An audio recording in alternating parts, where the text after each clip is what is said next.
And now, here's your host of Shaping Success, Wes Tankersley.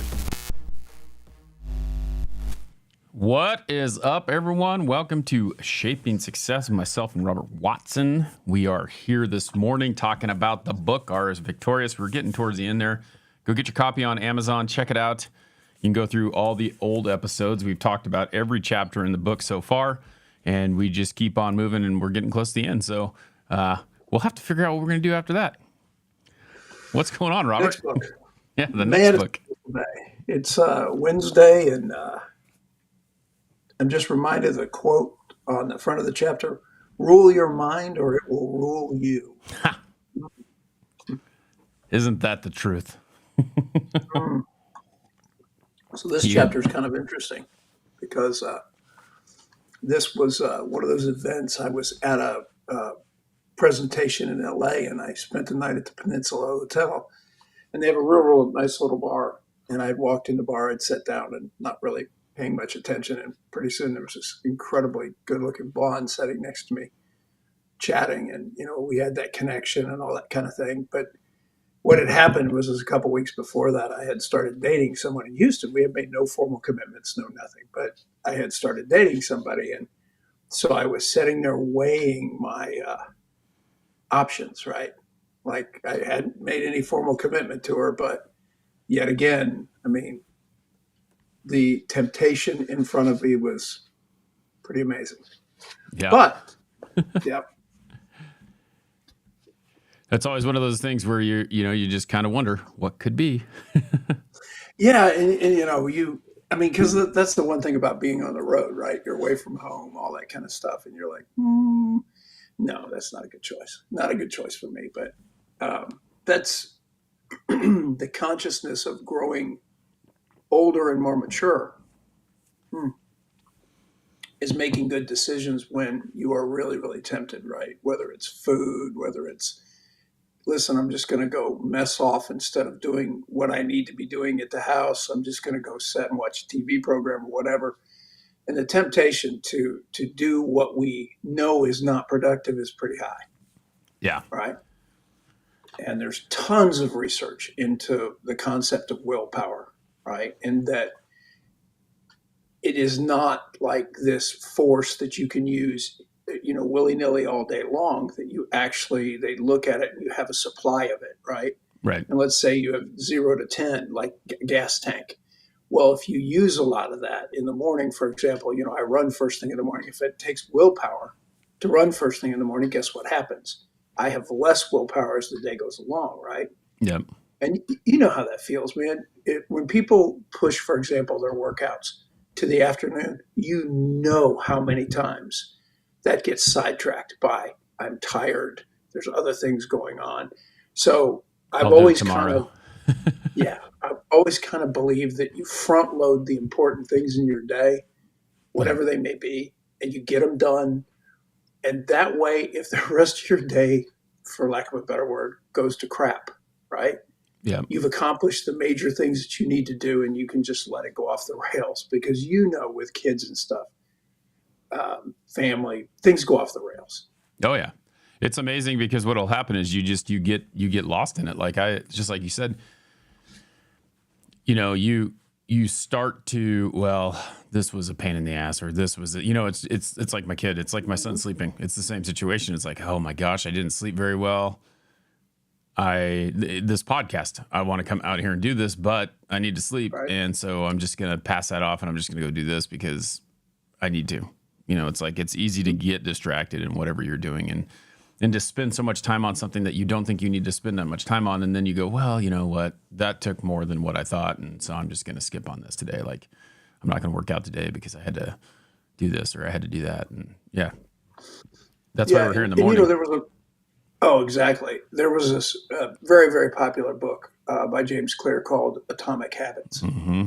And it was really a way of, you know, reinforcing willpower, right? Yep. And saying that, you know, I want to watch this show, right, on TV that makes me happy to watch this show. Well, watch the show right here on the treadmill, right?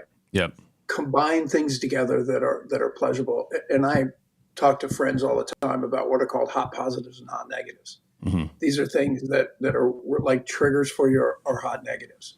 Well, Yeah. hot positives are the things you really, really like to do. This is like, for example, if your big deal is, I really like going out back and grilling, Hmm. right? That's my hot positive. If I get a chance to, whatever it may be, you need to couple together the hot positives and the hot negatives, and need to make sure your day is balanced, because if not, you'll burn out. If all you're doing during the day is doing stuff you have to do, you know how that feels at the end of the day. Oh yeah, it gets super old. It's like it's to the point where it's like, oh, and that's how work gets. But it's funny how when there's a reward for what you're doing, like you figure out a way to continue to do it, and when there's no reward, then it doesn't. And that's how, like, for my job, it's like if I get this done, then I get paid. If I don't do this, Yeah. then I don't get paid. So the money is the reward, and that's what you search for, and you continue to keep looking for the reward that's going to give you that. I don't know. I don't even know if it's like pleasure when you get money. I guess it is probably pleasure, but it's like it provides me with something. I have to survive to do that. Yeah, and I think one of the things that you've known, that anybody who's been mostly on commission knows, you don't work, you don't get paid. Yeah. There's no salary, or there's some base, but it's not enough to make the bills, right? Yeah. So you got to pick it up and you got to put it down every day and make sure that you're doing what you need to do. And there is this problem with, knowing, if I get paid 10,000 or $15,000 a month, whatever it is, and it's coming regardless of whether you work or not. That becomes one of those forces that just doesn't seem to move you forward. But if you know that your base is 2,000 and all the rest is, commission, you're like, okay, time to go to work. Yeah. Well, I mean, Right? even for like the hardest part for me is there is no base. Like there's nothing. So it's like there's no base. It's all commission. And if I don't work, I don't get paid. So I think that also plays in a tough part too. It's like, I get it. I understand why it makes sense. It makes sense to my employer really well, because then he doesn't have to pay me anything if I don't do anything. Right. But on the same token, I sure would be a lot happier knowing that I could actually maybe go on a vacation and have a little bit of money if nothing comes in. And that I think there's a part of that kind of plays into it. But I do, like, I struggle every day thinking, today I have one appointment. And if it's not a big one, then I could make it, I don't make that much money. And if it's a big one, then I will. But there's always that struggle. It's like, what can you do to make that happen? What's going on, Brenda? Good to see you. Yeah, absolutely. One of the things that I've found when I built my own businesses was because even though the business money was flowing in kind of like an annuity, if I didn't replace clients when they left, if I didn't constantly tend to the base. So even though I was on a salary, the revenue coming in and the revenue going out, I had to make absolutely sure that I was always feeding the monster, right? Yeah. I mean, so even though I was on a salary, because the business was about me, felt like I was on commission, Yep. right? Because I celebrated every win, and I mourned every loss. But the idea of picking it up and putting it down every day was all about habits. Mm-hmm. What kind of habits did you create? And I think probably from the military, we got into this mentality of getting everything as much done, or the major training for the day done, by lunch. Yep. So our hard day was over. Yep. And I've always been that kind of person too. Like, I don't know how some people do it, but they do. Like, I mean, everyone's built and wired differently. But for me, it's like, if I do it in the morning and I get it done in the morning, it's done right away. Like I'm working towards getting it done. And that's why I'd rather like take early appointments. Like I'd rather go at 8:00 in the morning so that I can be done by 4:00. It's like getting it done, getting it out of the way, knowing that I'm accomplished something before the day's out, and then going home and being able to do whatever I want with my time, Right. And it's weird, because when my days go off the rails, and I laugh because that's what I always call it, when the things you laid out for yourself in the afternoon do not go as advertised, right? Yeah. And so I'm always very, very grateful that I get all this morning stuff out of the way. As much as it is difficult, like I've got this morning, I've had to run. I've had a couple emails I've already had to do. I have this podcast. I have a breakfast at 8 o'clock. I have all these things I've got to do until I can get to about lunch. And then I have classes in the afternoon. Well, the rest of my day, I've got a lot I need to do, but we'll see whether it gets done or not. The key part was I got all the things that were necessary done by lunch. Yep. And it's that combination of habits that allows you to work with your temptations. The keys are you're tempted. I mean, it's a chocolate bar. It's whatever your temptation is, right? It doesn't matter. Okay. Whatever your temptation is, if you go knock out your crap and get it done and get good habits, you can give in to a little bit of that temptation, and you don't have to be using willpower 24/7 to get everything done. And a guy had told me many years ago, the easiest way to run first thing in the morning is to have all your clothing set out, have everything done, and literally do automatic pilot, right? Yeah. The only people that greet me in the morning are the two dogs, right? And they are used to my patterns, right? I get up, I give them a dog treat. They come over, they kind of interact with me, and then they go back to bed, right? And I'm like, you don't want to come run with me? And they're like, no. Yeah. It's amazing. It's amazing how that works. You get that, just like you said, like when I haven't done it for a while since I moved here actually. So it's been a year, but I was getting up every single morning and doing the same thing. And I would have, the nice thing is, some people like I sleep in athletic shorts and a tank top. So all I had to do was put my socks and shoes out there and I could just go work out in my pajamas. So it's kind of nice, but I made it easy that way for me. Like that's what I'm comfortable in. That's what I do. So it makes it work. So you just go out and do it. And then the hardest part is just trying to figure out, I think I have a tougher time like navigating my 2-year-old than I do anything. And it's weird how that kind of throws everything off for me. But, we're trying to work through that. We're trying to figure out a way to make that happen. And you can still find excuses. So you have to get past that excuse. You have to be willing to make that. And that temptation is there, right? That temptation to sleep in, that temptation to, hang out on your phone, play more games, relax, unwind, drink another cup of coffee. Don't do those things that, an avoiding what you really need to get doing. And that's, I think, the tough part. It's crazy. Yeah. I had a 3:30 wake up, which I did. And then I reset for 30 more minutes this morning. And I just said, nah, I'm getting 30 more. Why? Yep. I just need it. And fortunately, the way I plan my schedule, I've got room to do that.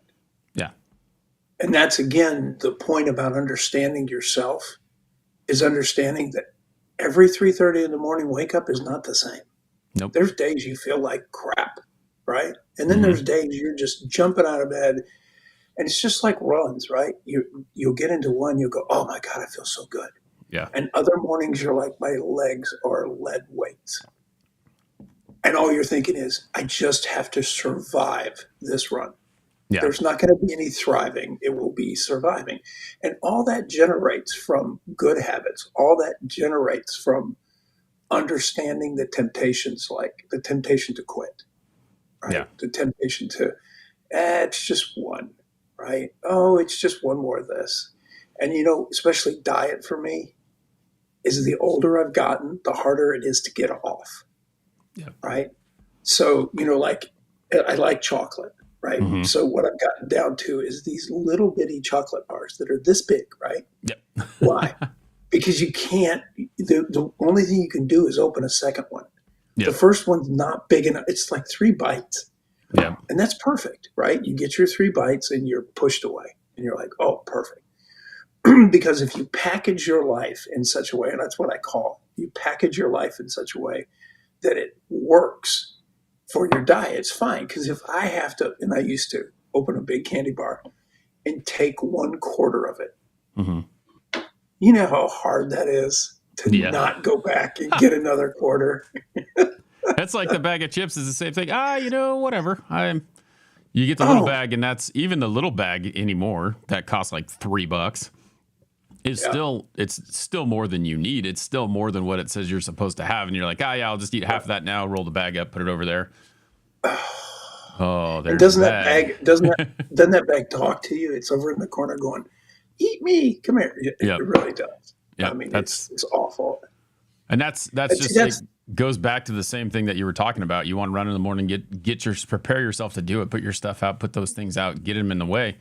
If you want to have a healthy diet, and this is what I struggle with all the time because and it's bad in my house because my wife has a sweet tooth, I have the salty tooth, and we have all this garbage sitting in our house that we shouldn't have because the kids can eat it, which I still don't think that, that's not what I think, but I end up eating it. It's there. It's like in front of you. It's, you know what? Why not? Oh, there it is. Oh, yeah, it's there. So we should eat it. And if it wasn't there, then, you've put yourself in that situation. So if you remove that item from and make it harder to get, it's funny. I was watching, I follow the Verve Pipe on TikTok, and the lead singer, Brian Vander Ark, one day he posted a TikTok video of him and he's like, it's almost that time. And he pulls out this like vault that had a bottle of whiskey in it so he could have a drink.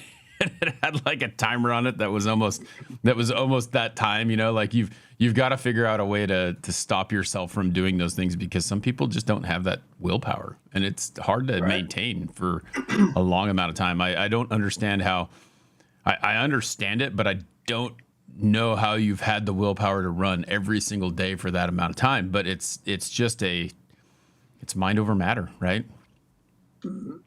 I always say to people, it's mind over matter. And they say, what do you mean? I said, if I don't mind, it don't matter. Right.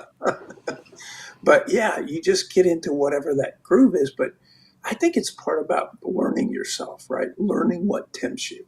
Yeah. And then just saying, okay, I know what my temptations are. Let me get this done, then I'll just go ahead and give in to that temptation. And I always tell people you need to treat yourself well. Mm-hmm. Okay. Be kind to yourself. And the idea that you are going to eliminate temptations is crazy. And that's why people don't stay on these fad diets and things like that. That's not going to work. But what you can do is you can stack your little refrigerator, which is I call the one you keep in your bedroom, little refrigerator, with fruits, right?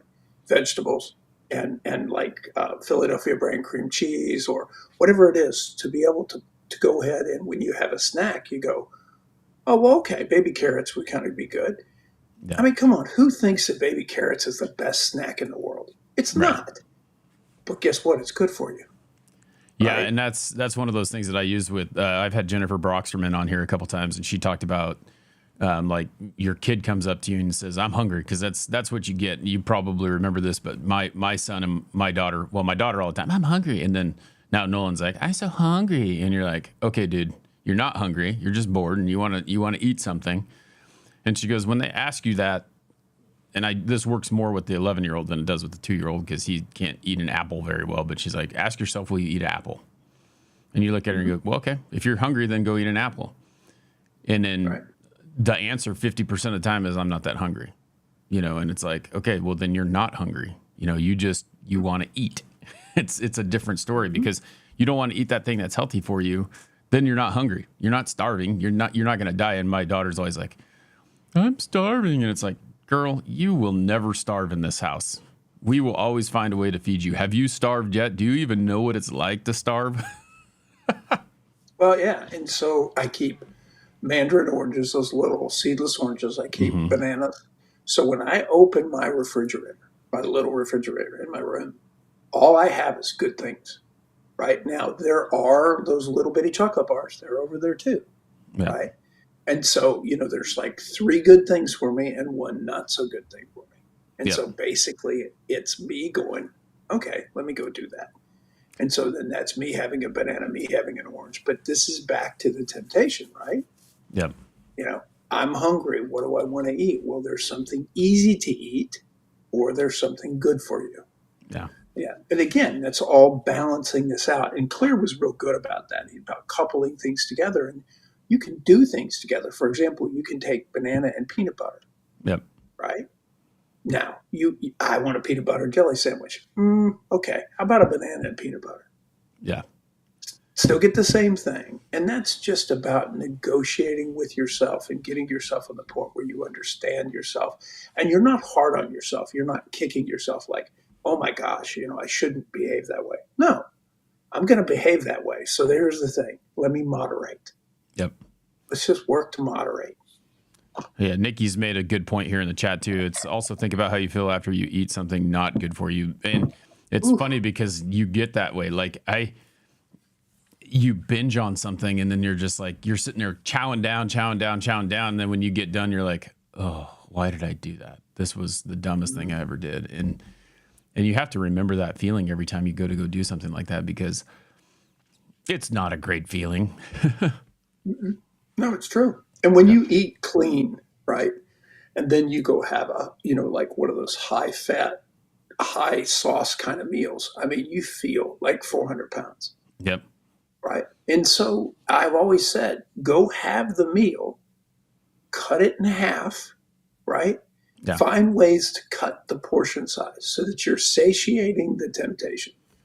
But you ever notice that they make that difficult too? Like I remember back in the day, they're like,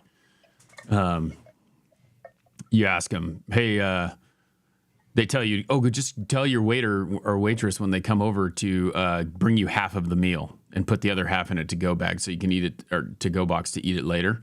And you're like, hey, can you put this in a to-go box? Can you cut half? They kind of try to talk you out of it. And it's like, that's stupid. You gotta do that. Brenda says, oh no, I ate the whole meal and suffer. But that's so true. It is, but that's the thing. Like, they bring you out way too much. Always. There's never just the right amount. There's always too much, and it's all about glutton. It's all about, just keep going. And they make it difficult for you to make a good choice. And so you have to make that, the decision that you're not going to allow that to happen. Like, you have to almost like cut it in half yourself and push it off to the side, and then have the willpower to not gnaw on it, Oh yeah. And the other thing I've started doing, especially with my current girlfriend, is the idea is you can basically split a meal, right? Because neither one of you eat a lot, and just split a meal. People are thinking you're doing that for the economy. No, I'm doing that for content. There's too much food. Yeah. Right? We need to split this. And she even went to the point of getting one of those services that deliver food, because they get you the right portion size, right? They know that what 4 ounces of this is and 6 ounces of this is. And she's just really bad about, putting together cooking ideas in her head. So she just said, let me do this. And so she did her first one of those meals last night. And she goes, okay, that was pretty good. And she has a meal for today. She cut it in half. She has a meal for today, and she has a meal for tomorrow. Yep. Thanks for joining us, Really Brenda. Appreciate it. Yeah, and I think that's a great way to do it. I mean, you really get stuck in that, and my wife and I do that too. The problem with my wife and I is, like, we have different taste in what we want. So, like, she may want like the chicken wrap and I may want a burger, and she'll split a burger with me, but I won't split the chicken wrap with her. Like, that's the hard part, is like finding something that you both agree on when you go out to eat, because it's always too much. There's never, like, I end up eating just like, you go buy a burger or you order a burger, they give you the fries. I end up just eating the burger and maybe like 2 or 3 fries. Like, it's like, and they bring you out this plate of fries that is huge, and you're like, I don't need that much. It's like, maybe just don't get it, but then they still charge you $14 for, just the burger and no fries. It's insane. Yeah, I had lived with my 2 sons for quite a while I was at A&M, and they would bring to-go food, and they knew where I was concerned. If they were bringing me, chicken nuggets or whatever, they knew to just bring me the chicken, and all the French fries would go to them. Yeah, because they knew that was my kind of thing. I'm going to pick one poison or the other, but I'm not doing both. Yep, exactly. Life is, they've made it really tough to be healthy, because they continue to, like, bundle things that are unhealthy and stop you from doing things. And that's just the tough part. And just like you said, then you kind of get worried about like what they're judging you for. Mike Lynn says, my friend and I always share when they go out, and it's like you said, it's like, you're just sharing because you're cheap or whatever. And it's like, no, that's not it. It's 100% not it. You bring out way too much stuff, and we don't need that much. And I always have the waiter or waitress always comes up and they look at me and they're like, because I didn't eat the whole thing. Are you done? And I'm like, yeah, I'm done. Yeah. You brought me too much crap. Not your fault, but that's the way it is. Yeah. So, And again, it's always back to there is this, and it's horrible for me because if you'll sit there with like fries and something like ranch dressing or something, it's just one fry, right? yep. And you'll one fry that group of fries until it's half gone. Yep, exactly. Just one fry at a time because the temptation is definitely there. And so managing your mindset is so key, Yep. right? Just learn yourself and don't jump all over yourself and get into this negative bend where you're kind of castigating yourself. Don't get there. Just accept yourself for what it is and say, okay, I need to work around that. Yep. Atomic Habits is a great book. If you guys haven't checked that out, we're obviously talking about Robert's book, Ars Victorious, but this is where you get that knowledge. This is where you start to work on things and do that. And I think that if you guys are looking to create some great habits, that's a good one to check out. So, Robert's been a great conversation. I wanted to thank everyone for hanging out with us. We had an awesome chat room here at one point, having 11, 12 people there. Appreciate everyone being here, the gifts and everything that you guys do.